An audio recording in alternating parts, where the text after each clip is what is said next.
pof, c'est parti. Bonjour à tous, donc nous nous retrouvons pour la parabole dite du semeur, Luc chapitre 8, début. Donc on va prendre les versets 4 à 18. On va se rajouter 2-3 versets par rapport à ce que je vous avais dit la dernière fois. Comme une grande foule se rassemblait et que de chaque ville on venait vers Jésus, il dit dans une parabole. Le semeur sortit pour semer la semence, etc. Bon, d'abord, premièrement, en guise de peut-être d'introduction, vous avez tous compris que il s'agit, la leçon en fait de cette parabole, c'est d'écouter. Mais c'est intéressant que ça vienne, en fait c'est amusant, c'est que ça vient au bout d'un moment. C'est-à-dire que Jésus enseigne, Jésus guérit, Jésus même enseigne le lecteur que nous sommes, puisque nous avons déjà lu beaucoup de passages, nous sommes au chapitre 8, et puis tout d'un coup, il y a comme un sérieux, vous voyez, il y a comme un sérieux dans la vie de Jésus. C'est-à-dire que tout d'un coup, Jésus a l'air on a l'air de s'arrêter dans le texte pour dire, bon, est-ce que vous écoutez vraiment, quoi ? Et cette parabole du semeur, elle est essentielle, parce qu'au fond, elle commande ma réception de l'évangile. Elle commande ce que je suis en train de faire. C'est comme si Jésus prenait un peu un pas de côté, et nous disait, nous inviter à prendre un pas de côté en nous disant, est-ce que tu arrives à lire, quoi ? Est-ce que tu arrives à entendre ce que tu lis ? Vous voyez ? Voilà. Donc, bonsoir Sophie, bienvenue. Je viens juste de commencer. Donc voilà. Alors, ce passage, il est très facile. Il y a il y a la parabole. Ensuite, il y a il y a la question des disciples en plein milieu qui vient comme éclairer ce qui se passe. Il y a encore un autre pas de côté, et puis il y a l'explication donnée par Jésus, et puis une petite conclusion à la fin donnée toujours par Jésus. Voilà. Je ne sais pas. On ne peut pas me voir, parce que je n'ai pas de caméra. Donc je continue. Voilà. Et donc alors là, le semeur sortit pour semer la semence, et comme il semait, il en tomba au bord du chemin, etc., etc. Disant cela, il éleva la voix, celui qui a des oreilles pour entendre, qu'il entende. Et ce qui est amusant, c'est que celui qui a des oreilles pour entendre, qu'il entende, ça vient à la fin de la parabole. Ça ne vient pas à la fin de l'explication, ça vient à la fin de la parabole elle-même. Donc Jésus est en train d'attirer l'attention du lecteur, ainsi que de son auditoire. Est-ce que vous avez entendu ce que j'ai dit ? Alors, la parabole, maintenant je pense que vous savez ce que c'est, mais c'est toujours intéressant de se dire, alors je ne suis pas allé revérifier le grec, c'est parabolé, je crois que c'est tenir ensemble, mais je crois que c'est tenir ensemble, pardon, excusez-moi, symbole c'est tenir ensemble, parabolé c'est aller au-delà, je crois. Mais c'est quoi l'idée ? C'est d'avoir une petite histoire, comme ici cette histoire d'un semeur, et cette histoire, elle va nous donner un sens. Donc, l'histoire est là pour nous éclairer. L'histoire est là pour nous éclairer, nous donner quelque. En fait, ce qui est intéressant, c'est que le texte, ou l'évangile dit, une simple histoire est riche de sens. Mais forcément, quand je dis ça, si je dis une simple histoire est riche de sens, ça veut dire que Sophie.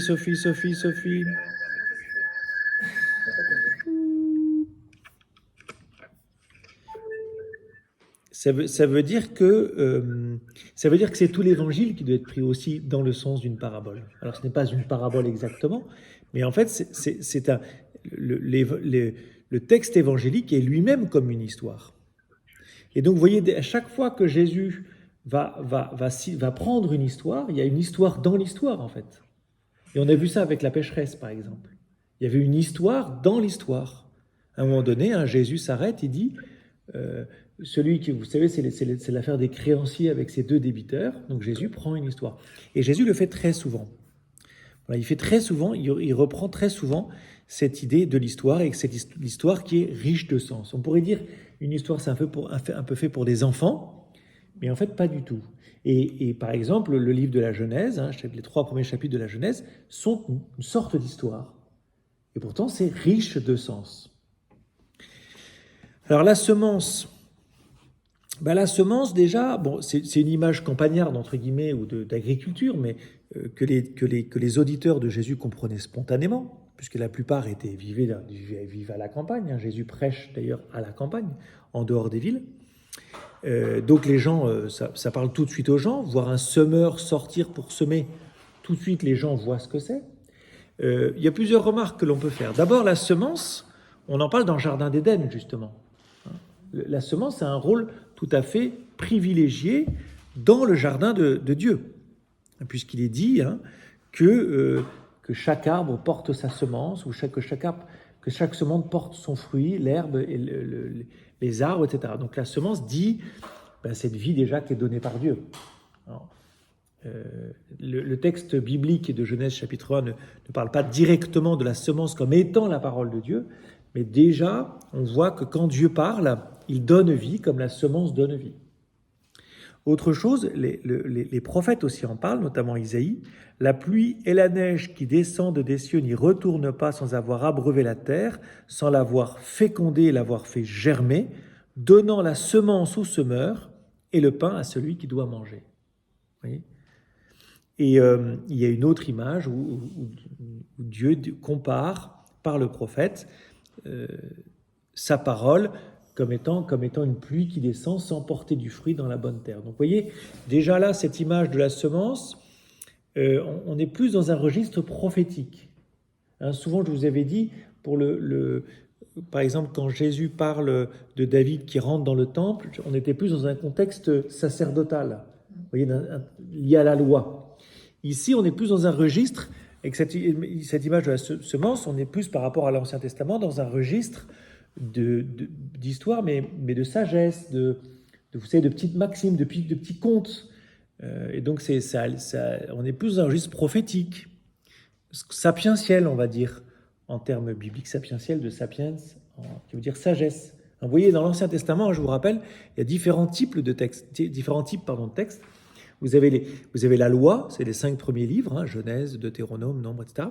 Vous avez les livres historiques, vous avez des livres de sagesse, des livres prophétiques. Voilà. Et bien là, on est beaucoup plus dans le registre prophétique. En fait, avec cette image du semeur, en fait, Jésus reprend une image que déjà Isaïe a repris avant lui. D'accord ? La parole de Dieu, l'action de Dieu comme étant vue comme une semence qui vient féconder la terre. Alors, autre chose sur cette parabole, c'est que le semeur sème largement. Alors, on en a parlé tout à l'heure, nous, en groupe, il ne sème pas exactement sur le chemin, il sème sur le bord du chemin. Donc, en fait, il sème largement, et en fait, il sème éventuellement sur les bordures. Donc, la semence va tomber sur les chemins. Ensuite, le semeur, il n'a pas l'air de regarder à l'état du sol. Il n'a pas l'air de vérifier que c'est de la bonne terre. Là où il y a des ronces, là où potentiellement il y a des ronces, des mauvaises herbes, là où potentiellement il y a des cailloux, il y va, il sème. Déjà, c'est intéressant. Vous voyez comment l'histoire, petit à petit, est riche de sens, encore une fois. C'est-à-dire, si nous, on connaît la fin de l'histoire, on sait que le semeur, c'est Jésus, on sait que la semence, c'est la parole de Jésus, la parole de Dieu. On voit déjà la générosité de Dieu qui va annoncer, qui va répandre sa parole sur toute la surface de la terre. Il ne va pas attendre que le cœur de l'homme soit prêt, parfaitement prêt. D'accord ? Donc il y a aussi cette image de la générosité de Dieu, voilà, qui sème largement. Et puis enfin, il éleva la voix. Il y a un enjeu d'entendre la parabole. Voilà. Il y a un enjeu d'entendre la parabole. Je vais y revenir. Mais et d'entendre cette parabole, mais en fait, en réalité, d'entendre toute parabole. Et bien sûr, d'entendre l'évangile. Je continue au verset 9. Ses disciples lui demandaient ce que signifiait cette parabole. Il leur déclara, « À vous, il est donné de connaître les mystères du royaume de Dieu, mais les autres n'ont que les paraboles. Ainsi, comme il est écrit, ils regardent sans regarder, ils entendent sans comprendre. » Alors, lui demander. Alors déjà, les disciples lui demandaient. C'est intéressant de voir cette réaction des disciples. En fait, les disciples ne se satisfont pas de cette parabole. Et en même temps, on voit qu'ils n'ont pas compris. Ils ne sont pas meilleurs que les autres non plus n'ont pas bien compris. Mais eux, ils ont accès à Jésus. Donc, ils lui demandent. C'est intéressant, ils ont un accès privilégié à Jésus et ils profitent de cet accès privilégié à Jésus pour lui demander l'explication de la parabole. C'est aussi notre question. On aimerait bien, il y a plein de paraboles, par exemple, on aimerait bien demander l'explication à Jésus, parce que toutes les paraboles n'ont pas une explication. Hein. Celle-là en a une. Donc, voilà, les disciples ont ce désir de comprendre. Et c'est aussi notre désir à nous. Et Jésus va révéler l'explication, la signification de cette parabole. Déjà, vous avez remarqué qu'il ne la donne pas à tout le monde. Il y en a certains à qui c'est réservé, enfin, il y en a qui vont la voir et puis d'autres non. Donc ça pose la question, moi-même, est-ce que j'ai le désir de comprendre? Vous voyez, quand je lis le texte évangélique, est-ce que je demande à Dieu de comprendre? Voilà, est-ce que je pose cette question à Dieu? Que signifie ce texte? Que signifie ce verset? Que signifie ce passage? Dans la prière. C'est ça qui est important, c'est que cette question elle est adressée à Jésus, elle n'est pas adressée à mon intelligence d'abord. Elle est adressée à Jésus. Jésus, explique-moi ce que je viens de lire.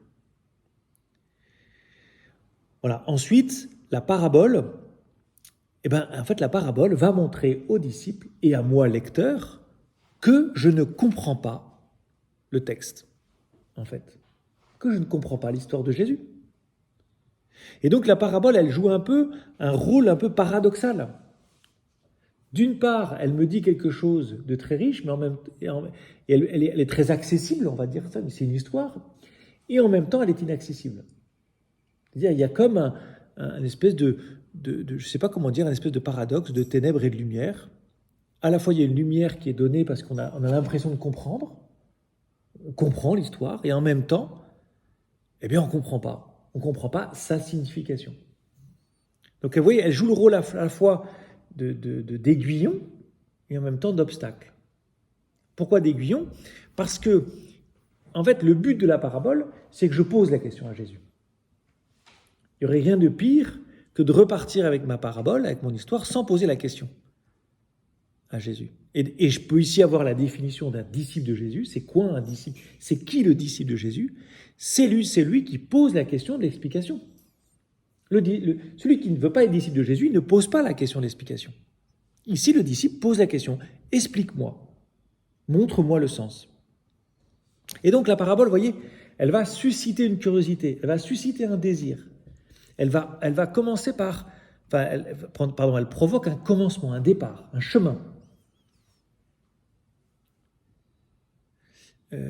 Et en fait, quand Jésus dit « ils n'ont que la parabole », ça veut dire quoi? Ça veut dire qu'en fait, le seul bon moyen de parler du royaume de Dieu, des mystères du royaume de Dieu, c'est la parabole. Et la parabole, elle est pour tous. Et tous ont la parabole. Ce qui est différent, c'est qu'est-ce que je fais de la parabole? Certains vont passer leur chemin, c'est un peu le cœur dur, c'est un peu ce bord du chemin là. Et puis d'autres vont poser la question. Mais pourquoi une parabole pour parler du royaume de Dieu? Parce que tout simplement, que le royaume de Dieu, ce n'est pas un raisonnement, ce n'est pas un discours philosophique. Le royaume de Dieu, il se découvre dans une histoire, et cette histoire, à la fois, elle m'éclaire, et en même temps, elle me cache quelque chose. Et donc, la parabole, elle montre simplement qu'il y a comme si le royaume de Dieu était insaisissable. Vous voyez, il est comme si je n'arrivais... Avec l'histoire, j'ai l'impression simple. Bon, elle est simple, j'ai l'impression de comprendre, mais en fait, je n'ai pas compris. C'est-à-dire comme si le royaume de Dieu échappait tout le temps à mon emprise. Et ça, c'est bien sûr la définition du royaume de Dieu, qui ne veut surtout pas être saisi. Il ne veut surtout pas que nous en fassions notre chose, ou notre chose à saisir ou à comprendre. Vous voyez, vous comprenez ça? Ça, c'est important. La parabole, elle est vraiment là pour me forcer à avancer tout en étant dépassé. Toujours. Je suis toujours dépassé. Et le mot mystère, c'est un mot qui est utilisé une seule fois dans l'évangile de Luc, mysterion, mais qui est utilisé beaucoup dans la théologie chrétienne postérieure pour dire Dieu est un mystère. Le mystère, c'est Dieu. Le mystère des mystères, c'est Dieu lui-même. C'est-à-dire, ce n'est pas quelque chose que je ne peux jamais comprendre. Ce n'est pas quelque chose dont le sens me serait caché, mais c'est quelque chose dont le sens me dépasse toujours. Donc je peux comprendre quelque chose, mais si je dis j'ai tout compris, j'ai raté le mystère. Vous voyez? Par contre, si je dis j'ai compris quelque chose, mais j'ai encore tant de choses à comprendre, alors je peux rentrer dans le mystère et dans sa logique. Le mystère de Dieu me dépasse tout le temps. Ce que j'ai compris, c'est que je n'ai pas encore compris, quoi. D'une certaine manière, vous voyez. Ce que j'ai compris, c'est que ce que j'ai compris est encore à comprendre. Est encore à comprendre, toujours. Donc c'est pas une frustration, c'est pas seulement un manque. C'est pas seulement un manque. J'ai compris les choses. Mais cette chose, entre guillemets, puisque c'est Dieu, il y a encore tellement à comprendre. Il y a encore tellement, vous avez encore tellement à comprendre sur Dieu. Et pourtant, déjà, j'espère que vous comprenez des choses qui vous satisfassent, qui vous font du bien. Voilà. Alors, c'est réservé, effectivement, Jésus dit bien, que, effectivement, à vous, il a été donné de connaître. Mais pourquoi? Parce qu'ils ont posé la question. Ils ont posé la question à Jésus. Eux. Et donc, effectivement, Jésus fait une distinction entre ceux qui posent la question et les autres. Alors, dans cette explication, là aussi, il y a plusieurs points à remarquer. Premièrement, c'est Jésus lui-même qui explique. Il n'y a que Jésus, finalement, qui peut parler de lui. Il n'y a que Jésus qui peut parler vraiment, vraiment de Dieu, puisqu'il est le Fils du Père, puisqu'il est l'icône du Père, comme on dit. Qui me voit, voit le Père, dira Saint Jean. Jésus est le seul qui peut parler de Dieu adéquatement. Ensuite, cette explication, elle est donnée. À vous, il a été donné. Donné. C'est pas quelque... Nous, on cherche à comprendre, etc., par des efforts, etc. Mais là, le royaume de Dieu, il m'est donné. L'explication du royaume de Dieu, elle m'est donnée. Ça aussi, ça serait à méditer. Quelque chose qui m'est donné, que je dois recevoir avant de saisir, avant de rechercher. Quelque chose qui m'est donné déjà.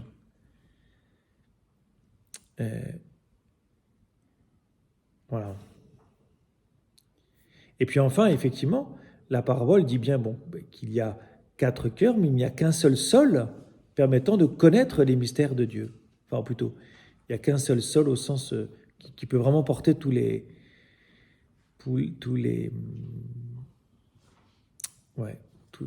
mystères, mais c'est pas très clair ce que je vous dis là. Voilà. Alors ensuite, il y a une citation d'Isaïe qui est assez dure. Malheureusement, je n'ai pas pris tout à fait le temps. Donc Isaïe chapitre 6.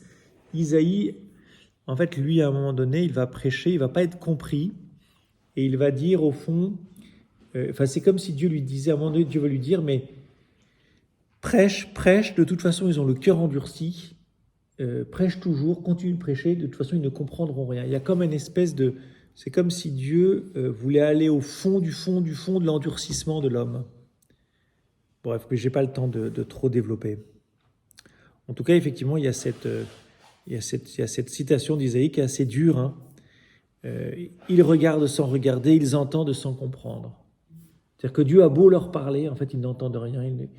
Dieu a beau se montrer à eux, ils ne voient pas. Et ça, c'est une mise en garde aussi pour nous, pour chacun d'entre nous. Là encore, c'est une mise en garde. Comme faites attention à la manière dont vous écoutez. Mais que nous écoutions pas comme les gens d'Isaïe, quoi. Alors ensuite, il y a l'explication. L'explication, voici ce que signifie la parabole. La semence, c'est la parole de Dieu. Ça, c'est quelque chose qui est déjà connu, déjà dans l'Ancien Testament. Donc Jésus reprend cela. Jésus, ensuite, c'est intéressant, c'est que cette parabole va comme éclairer l'action de Jésus dont nous avons déjà été témoins dans les chapitres précédents. Jésus est vraiment ce semeur qui vient semer la parole de Dieu. Et il la sème largement. Elle est reçue ou elle n'est pas reçue. Mais il la sème largement. Il la sème au bord du chemin, il la sème sur un sol pierreux, etc. Et Jésus lui-même va devenir effectivement cette semence. Parce que la parole, c'est lui-même. Donc c'est vraiment Jésus qui se compare lui-même à cette semence qui va venir en fait habiter le cœur de l'homme.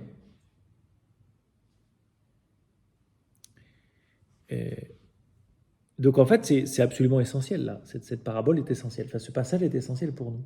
Pour moi, le lecteur chrétien. Moi qui écoute la parole de Jésus, moi qui écoute Jésus, pour recevoir Jésus lui-même.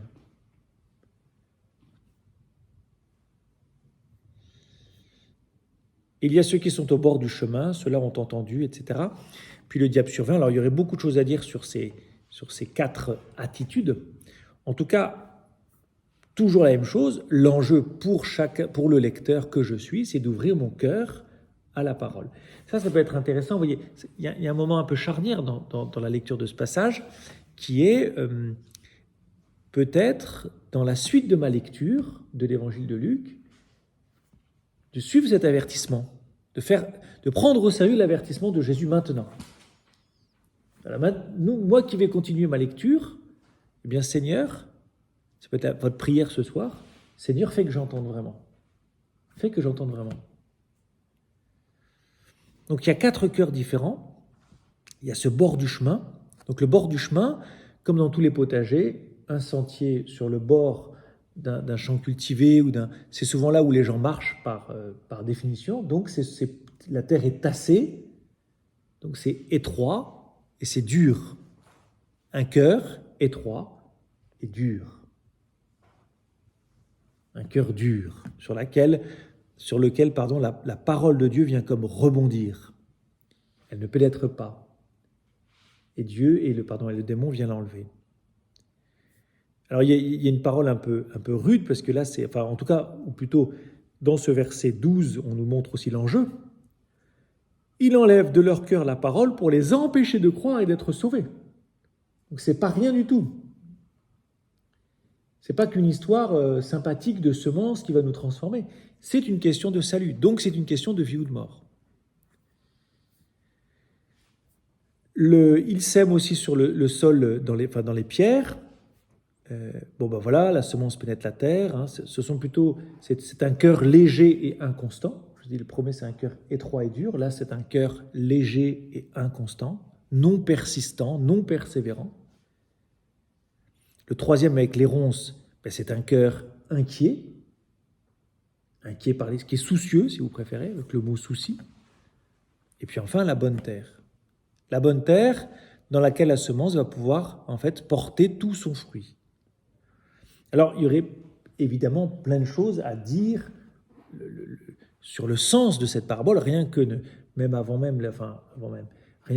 cette image du semeur et de la semence, c'est très riche. D'abord, il faut savoir que quelqu'un a dit tout à l'heure dans mon groupe qu'il se sentait jugé. Mais d'une certaine manière, là, la parabole vient juger, non pas me juger, mais vient juger ma façon d'entendre. Puisque moi-même, aujourd'hui, quel cœur est-ce que j'ai ? Tout à l'heure, quand je suis arrivé dans mon groupe, avec quel cœur suis-je arrivé ?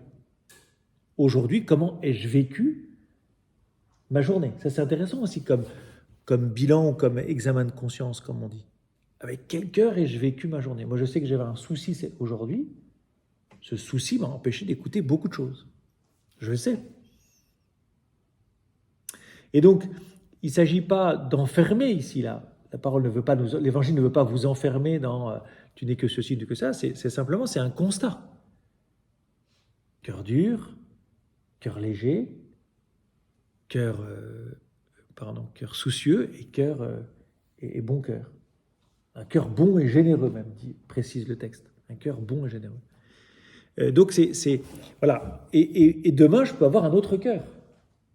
Et même dans ma journée, ça se trouve, j'ai eu plusieurs fois... Enfin, vous voyez ce que je veux dire ? J'ai changé de cœur tout au long de ma journée.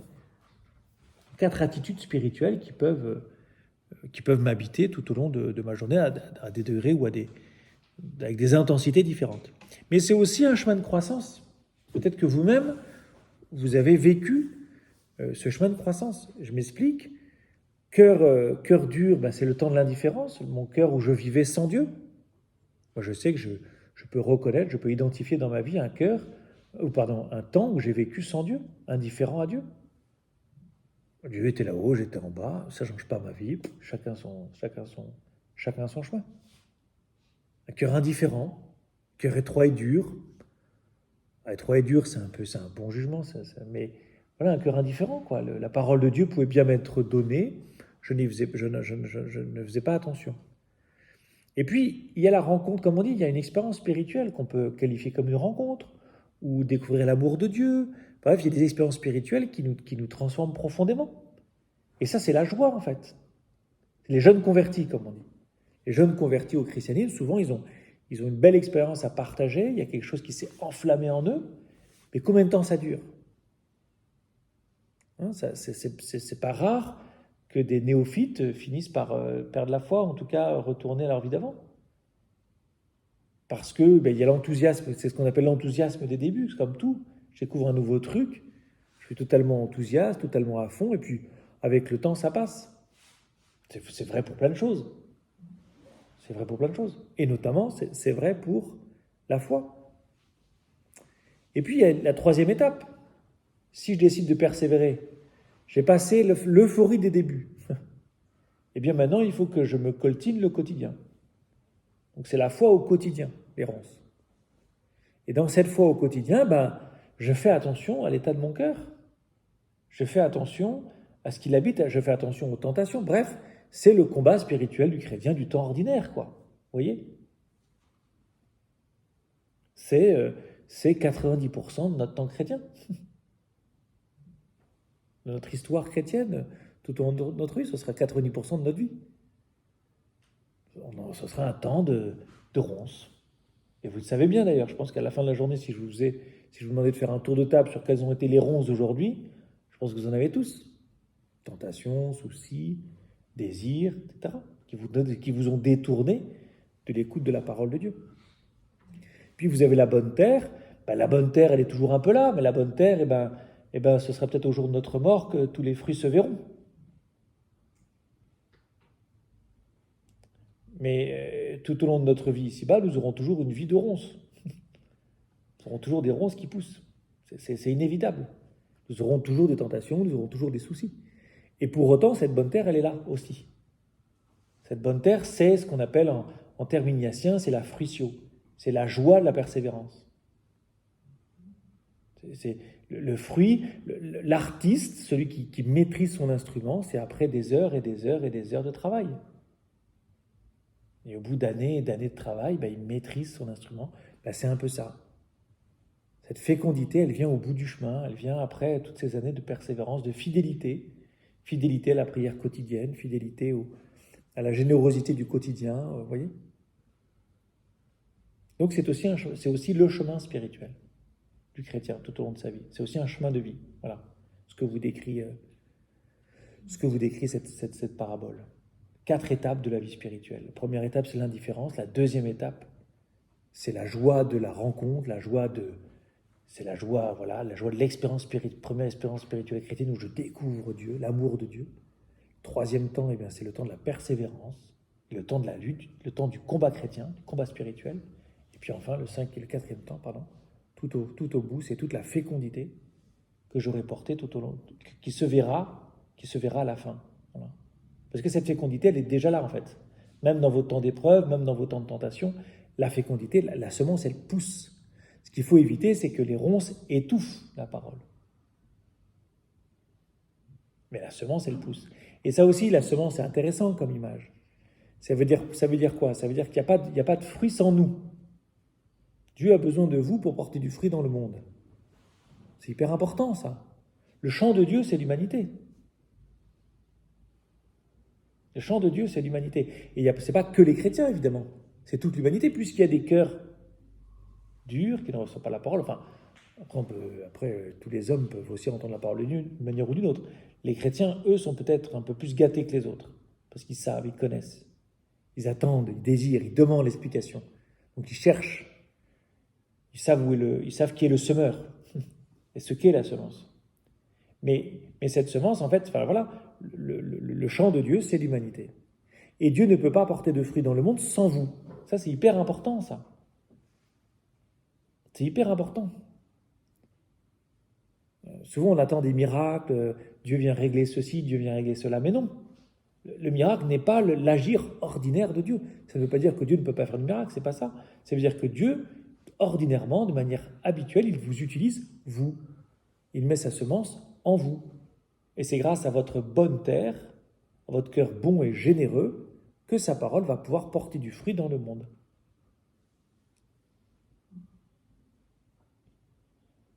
Ensuite, la semence, c'est pour après, on peut toujours filer le truc, mais la semence, elle grandit sans vous. Ça aussi, c'est une image biblique. La semence, elle grandit en vous. En fait, au jour de votre baptême, si vous prenez simplement votre baptême, Dieu y a mis une semence, la semence de la grâce baptismale, et cette grâce baptismale ne cesse de grandir en vous. Même si parfois elle est étouffée, même si parfois elle meurt, elle repart, c'est une croissance sans cesse. Dieu est un Dieu de vie, de croissance, de mouvement, de dépassement. Et petit à petit, cette semence, eh bien, elle vient prendre racine dans votre cœur, elle vient transformer votre cœur lui-même. La terre elle-même est transformée par la semence. Elle est comme occupée par la semence. Si vous avez déjà désherbé, vous savez bien que la terre, quand on désherbe, il y a des racines après partout. Ben, c'est pareil. Alors après, votre terre, elle est remplie des racines qui est la semence de Dieu. Donc votre cœur est occupé, votre cœur est occupé par la parole. Il devient le lieu de la parole, où la parole prend racine.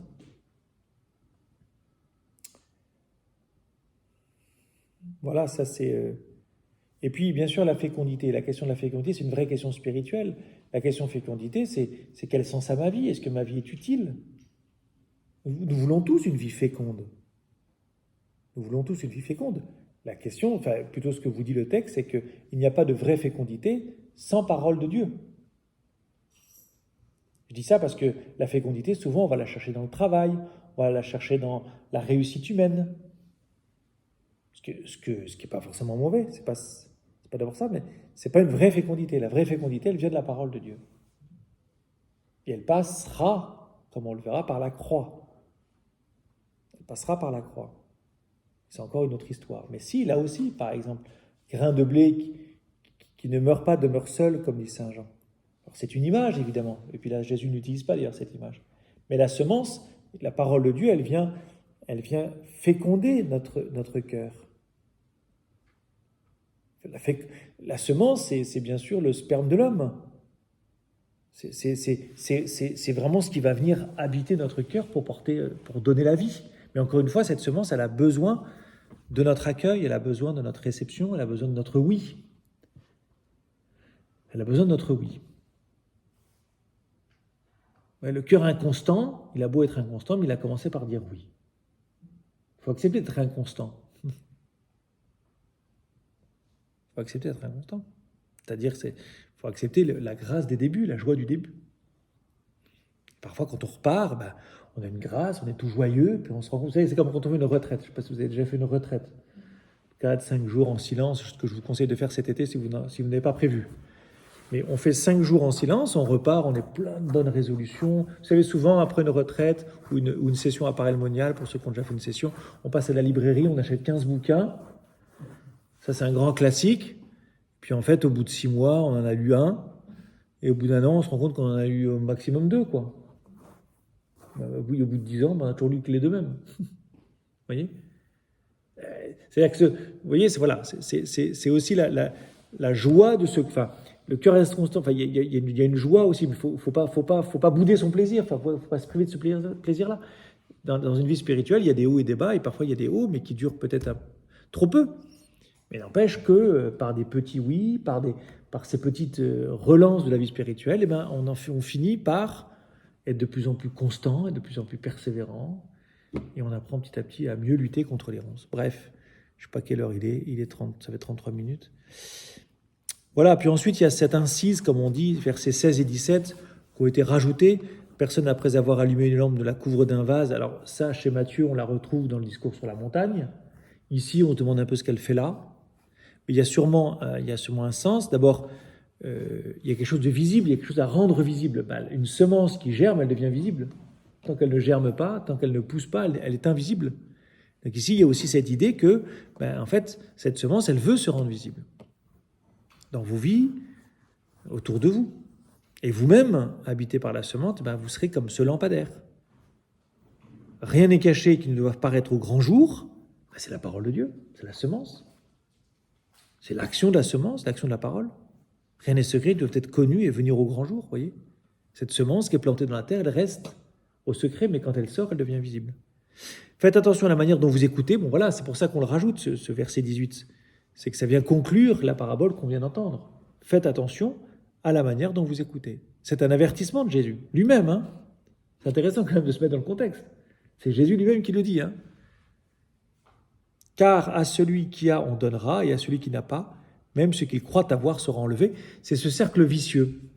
Une image de cela, vous pouvez le voir dans quelque chose d'assez similaire à ce que veut dire Jésus, c'est que la semence, c'est la vie. Plus je donne la vie, plus la vie grandit en moi. C'est-à-dire, c'est cette logique du don. Plus je donne, plus je reçois. Et plus je garde, moins je reçois. On voit ça, par exemple, quand vous voulez expliquer un problème de maths. C'est ce qu'on appelle les biens intellectuels. Les biens intellectuels, plus vous les partagez, plus vous les comprenez. C'est-à-dire que la compréhension, elle vient dans l'explication. Si vous avez fait des maths, vous avez essayé d'expliquer, comprenez, enfin vous avez essayé de comprendre et vous avez commencé à vouloir expliquer, ben je pense que vous avez peut-être tous fait cette expérience, je prends l'exemple des maths parce que c'est celui que je connais, et ben de mieux comprendre à la fin de votre explication, vous-même. Alors que vous l'avez expliqué à quelqu'un d'autre, un camarade, un collègue, et vous compreniez mieux après. Ben c'est un peu ça, ce que veut dire ici Jésus. Les biens spirituels, en fait, grandissent à la manière où... Enfin, les biens spirituels grandissent quand ils sont donnés. Et le semeur, il donne, il donne, il donne, il donne. Il y a aussi un appel aussi, hein, à donner nous-mêmes. À nous transformer nous-mêmes comme des semeurs à l'image de Jésus. Voilà. Je suis arrivé au bout. Je peux peut-être prendre une ou deux questions si ceux qui écoutent ont des questions. Que ce soit vous dans la salle ici ou ceux qui sont en ligne. Pour cela, si vous avez des questions, il faut allumer votre micro.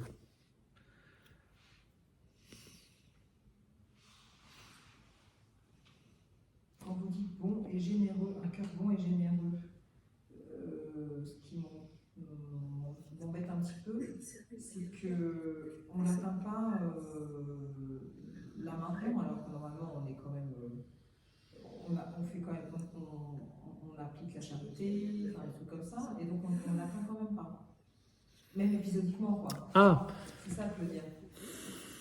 je ne sais pas si vous avez entendu la question d'Agnès, c'était un cœur bon et généreux, est-ce qu'on l'atteint jamais? En fait, ce que j'ai surtout voulu dire, c'est que oui, on peut atteindre ce quatrième sol, ce quatrième cœur, mais ici-bas, on aura toujours ce bon cœur et en même temps un cœur soucieux.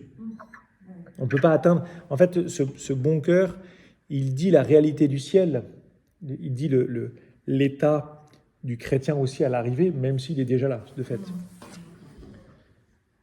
Mais je ne connaîtrai jamais une vie spirituelle sans tentation, sans souci, ça n'existe pas. Je ne sais pas si c'est très... Si, enfin, on a des étapes. Enfin, oui, il y a des étapes. On n'est jamais constant. Non. Voilà. Et surtout, en fait, on a aussi les quatre cœurs un peu en même temps. Voilà. Non seulement dans notre journée ou dans notre année ou je ne sais quoi, on peut avoir des périodes de cœur dur, on peut avoir des périodes, et puis on a des périodes de cœur bon et généreux. Mais je crois aussi que les quatre cœurs, ils sont toujours un peu présents en nous, simultanément. Oui, je suis d'accord. Moi, j'avais une remarque, c'était par rapport à la citation, parce qu'on en a pas mal discuté sur ils voient sans voir et entendent sans comprendre. Moi, j'avais trouvé la référence pas dans Isaïe, mais dans Jérémie 5:21. Ah bon? Ouais. Écoutez donc ceci, peuple stupide et sans cervelle, avec leurs yeux ils ne voient rien, avec leurs oreilles ils n'entendent rien. Donc c'est un thème prophétique courant. Tu l'as trouvé dans une note de bas de page? Oui, j'avais cherché un peu largement, et puis effectivement, j'avais trouvé cette référence de Jérémie. Je n'ai pas trouvé dans Isaïe, d'ailleurs. En fait, non, tu avais lu tout Jérémie, tout Isaïe, et en surlignant à chaque fois chaque verset, tu avais fini par trouver. C'est incroyable cette Nelly. Non, mais c'est pas très étonnant parce que c'est un thème assez fréquent chez les prophètes, puisque les prophètes, c'est des hommes de parole, ils disent des choses et ils ne sont pas entendus. Donc, ils sont, eux, pour le coup, ils sont souvent, effectivement, confrontés à des cœurs durs, à des cœurs... Et d'ailleurs, il y a, voilà, ce que je disais tout à l'heure, c'est qu'il y a vraiment, notamment chez Isaïe, le thème de l'endurcissement du cœur.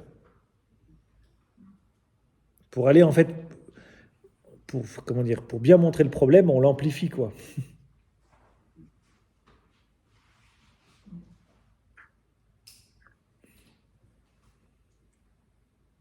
Est-ce que je peux poser une question? Je sais pas. J'aimerais savoir si il y a une différence entre fécondité et maturité. Ah, est-ce qu'il y a une différence entre fécondité et maturité? Ben, euh, comment dire? Oui et non, c'est-à-dire que la maturité spirituelle, elle est féconde, ça c'est sûr. Et la fécondité vient de la maturité spirituelle. Mais c'est deux façons de voir la même chose. Oui, tu as raison. Mais la maturité, effectivement, est féconde. Effectivement, c'est ce que je vous ai dit en vous présentant les 4 cœurs comme 4 étapes de la vie spirituelle. Eh bien oui, effectivement, la 4e étape, c'est une étape de maturité pleine et entière. Mais déjà être dans le 3e cœur, si je puis dire, déjà être dans la terre de soucis, etc., c'est déjà une maturité parce que vous avez déjà dépassé le 2e stade. Donc vous avez déjà dépassé la joie des débuts. Comme disait un prêtre, vous apprenez à faire du vélo sans les petites roulettes. C'est noté.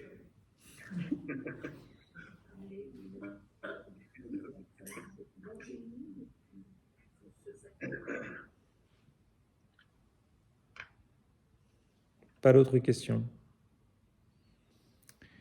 Eh bien, écoutez, bravo. Là, donc là, dans 2 semaines, on aura un temps je pense qu'on va faire un temps de barbecue, non? Normalement, s'il fait beau. Et puis surtout, je crois qu'Héloïse, vous en avez envoyé un lien. Enfin, en tout cas, le 5, ce qu'on vous propose surtout, c'est de tous nous retrouver. Vous aurez plus d'informations, de tous nous retrouver à la bergerie. Donc là où nous sommes, nous, et puis on aura un temps un peu plus festif. Et puis peut-être que je ferai une reprise des 8 premiers chapitres. Voilà. Pour un peu faire un peu comme voilà, une reprise, je ne sais pas trop comment dire, peut-être thématique de ce que nous aurons vu. Voilà, je vous souhaite une très bonne soirée. N'oubliez pas un petit tour de piste si vous avez des intentions à vous partager. C'est beau de pouvoir prier les uns pour les autres pendant ces 15 jours. Voilà, même s'il y a peut-être un peu tard. Et à très bientôt. Merci, bonne soirée. Bonne soirée. Au revoir.